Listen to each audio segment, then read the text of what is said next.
और उधर रूस में आज विक्ट्री डे मनाया जाएगा। इसके लिए राजधानी मॉस्को में भव्य तैयारी की गई है। इस दौरान राष्ट्रपति पुतिन रेड स्क्वायर से भाषण भी देंगे। भारतीय समय के अनुसार दोपहर 12:30 बजे परेड की शुरुआत होगी। उधर यूक्रेन से हमले की आशंका के बीच 20 से ज्यादा शहरों में परेड को रद्द कर दिया गया। उधर यूक्रेन से जारी युद्ध के बीच रूस में आज विक्ट्री डे मनाया जा रहा है। इस दौरान मॉस्को सहित कई शहरों में परेड का आयोजन होगा, जो भारतीय समय के अनुसार दोपहर 12:30 बजे होगा। वहीं रूस के राष्ट्रपति व्लादिमीर पुतिन भी इस दौरान केंद्र में होंगे, जिनका भाषण दोपहर 2:30 बजे रेड स्क्वायर से होगा। इस दौरान पुतिन क्या कहेंगे, इस पर पूरी दुनिया की नजरें होंगी। विक्ट्री डे के लिए रूसी सेना ने बड़े स्तर पर तैयारी की है। इस विक्ट्री डे के जरिए रूस पूरी दुनिया को अपनी सैन्य ताकत दिखाता है। रूस की सेना राष्ट्रपति पुतिन के सामने परेड करेगी। इसके पहले परेड के रिहर्सल में भी रूस ने अपनी पूरी ताकत दिखाई।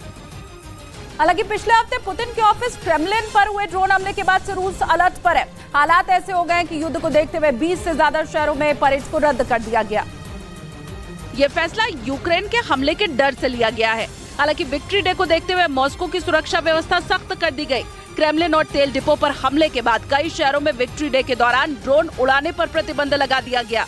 इसके साथ ही पुतिन ने खुद 3 दिन पहले रूस की सुरक्षा परिषद के साथ तैयारियों पर चर्चा की। हालात ऐसे हो गए कि यूक्रेन के हमले के खतरे के चलते मॉस्को में आतंकवाद विरोधी गश्त बढ़ा दी गई और रेड स्क्वायर को 2 सप्ताह के लिए बंद कर दिया गया, ताकि यहाँ होने वाली परेड की सुरक्षा में कोई कमी न रह जाए।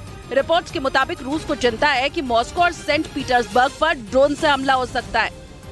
इन सब के बीच विक्ट्री डे परेड में रूस अपने अत्याधुनिक और विध्वंसक हथियारों का प्रदर्शन करेगा। पूरी दुनिया को पुतिन एक बार फिर से अपने इरादों से वाकिफ कराएंगे, क्योंकि परेड के दौरान पुतिन की नजरों के सामने से टैंक, न्यूक्लियर मिसाइल और दूसरे नए और ताजा हथियार गुजरेंगे। रूसी रक्षा मंत्री सर्गेई शोइगु पहले ही बता चुके हैं कि इस बार की परेड में 125 सैन्य वाहनों का बड़ा काफिला गुजरेगा। इस दौरान करीब 10,000 कर्मचारी वहां मौजूद रहेंगे। वहीं पिछले साल की विक्ट्री डे परेड में भी 110 सैन्य वाहनों का प्रदर्शन हुआ था, जिसमें रूस के प्रमुख टैंक T-72 का नया वर्जन, T-14 अरमाता मिसाइल और S-400 मिसाइलें शामिल थी। इसके साथ ही उस दौरान आर्कटिक युद्ध के लिए विकसित एंटी एयर डिफेंस सिस्टम को भी दुनिया के सामने लाया गया था। हालांकि रूस में हर साल 9 मई को विक्ट्री डे मनाया जाता है और दूसरे विश्व युद्ध में जर्मनी पर रूस की जीत की याद में जश्न मनाया जाता है।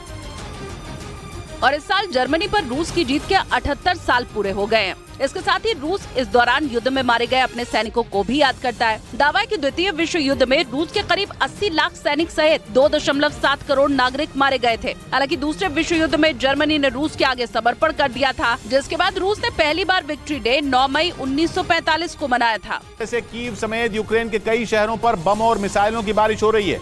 मॉस्को में रूस के राष्ट्रपति भवन क्रेमलिन पर हुए हमले के बाद से ही पुतिन बौखलाए हुए हैं और वो बदला लेने के लिए यूक्रेन के शहरों को धूल में मिलाने की कसम खा चुके हैं, जिसके लिए वो अपने सबसे खतरनाक और घातक हथियारों का भी इस्तेमाल करने से नहीं चूक रहे।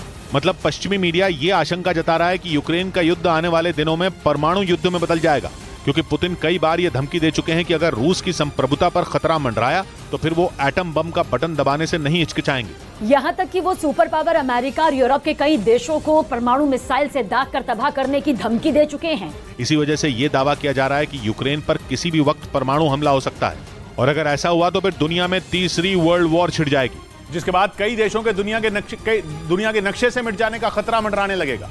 पश्चिमी मीडिया का दावा है कि क्रेमलिन अटैक का बदला लेने के लिए पुतिन कीव को टारगेट कर रहे हैं। इसी वजह से रूस की सेना लगातार कीव पर हवाई हमले कर रही है, जिससे कीव पर बड़े हमले का खतरा मंडरा रहा है। पश्चिमी मीडिया का दावा है कि क्रेमलिन पर ड्रोन अटैक के बाद पुतिन ने जेलेंस्की को घुटनों पर लाने के लिए यूक्रेन पर हमले तेज करने का आदेश दिया था, और उसी के बाद से कीव, ओडेसा और यूक्रेन के दूसरे बड़े शहरों पर आसमान से बमों के गोले बरस रहे हैं। इसी कड़ी में पुतिन की फौज ने कीव पर हमला करने के लिए एक बार फिर बड़ी संख्या में ड्रोन उड़ाए। यूक्रेन का आरोप है कि रूस ने कीव के रिहायशी इलाकों को निशाना बनाकर ड्रोन से एक के बाद एक कई मिसाइलें दागी।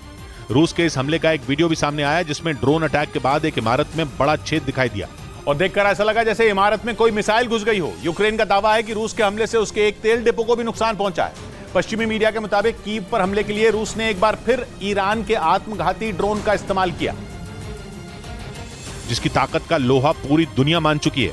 पिछले साल 8 अक्टूबर को क्राइमिया के कर्च ब्रिज पर हमले के बाद रूस ने ईरान के इसी शाहिद 136 ड्रोन से कीव समेत कई शहरों को थर्रा दिया था, और अब एक बार फिर रूस ने इसी हथियार से कीव पर हमला बोला। हालांकि यूक्रेन का दावा है कि कीव की सुरक्षा में तैनात उसके मिसाइल डिफेंस सिस्टम ने हमला करने आए 30 से ज्यादा आत्मघाती ड्रोन को नष्ट कर दिया। लेकिन इसके बाद भी कुछ ड्रोन ने कीव के शहरों को निशाना बनाया, जिससे वहां दहशत फैल गई। हवाई हमलों की वजह से वहां पूरी रात सायरन बजते रहे।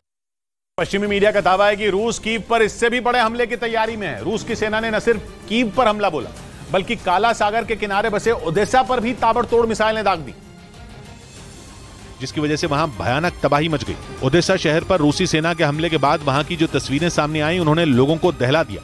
जो वीडियो सामने आया उसमें इमारत से आग के बड़े बड़े गोले और काले धुएं का बवंडर उठता नजर आया। अनाज के गोदाम में लगी इस आग को बुझाने के लिए फायर ब्रिगेड की कई टीमें जुटी दिखाई दी। आग की लपटों पर चारों तरफ से पानी की बौछार की गई, लेकिन आग इतनी भीषण थी कि उसे बुझाने में दमकल कर्मियों के पसीने छूट गए। यूक्रेन की सेना का दावा है कि ओडेसा पर रात भर मिसाइल गिरती रहीं, जिसकी आवाज से पूरा शहर थर्राता रहा।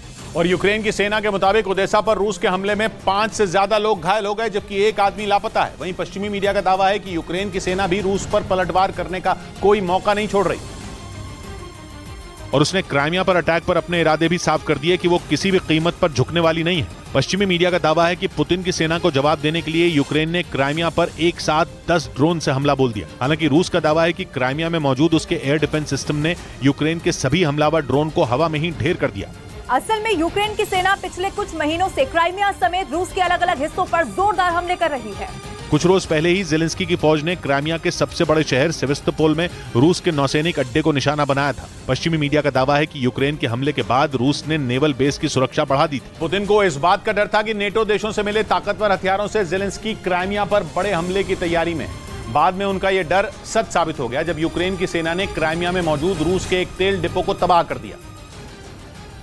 और जेलेंस्की की फौज ने सबसे पहले क्राइमिया के एक गांव में मौजूद तेल डिपो को निशाना बनाया। इसके बाद यूक्रेन ने रूस के कृष्णादार प्रांत में मौजूद ऑयल रिफाइनरी पर ड्रोन अटैक किया। इसी तरह यूक्रेन ने रूस के ब्रेंस्क इलाके में भी हमला किया। वहां एक बार नहीं बल्कि 2 बार जेलेंस्की के सैनिकों ने रूस की ट्रेन को टारगेट किया। इसीलिए पश्चिमी मीडिया ये दावा कर रहा है कि जंग में रूस नहीं बल्कि यूक्रेन का पलड़ा भारी है।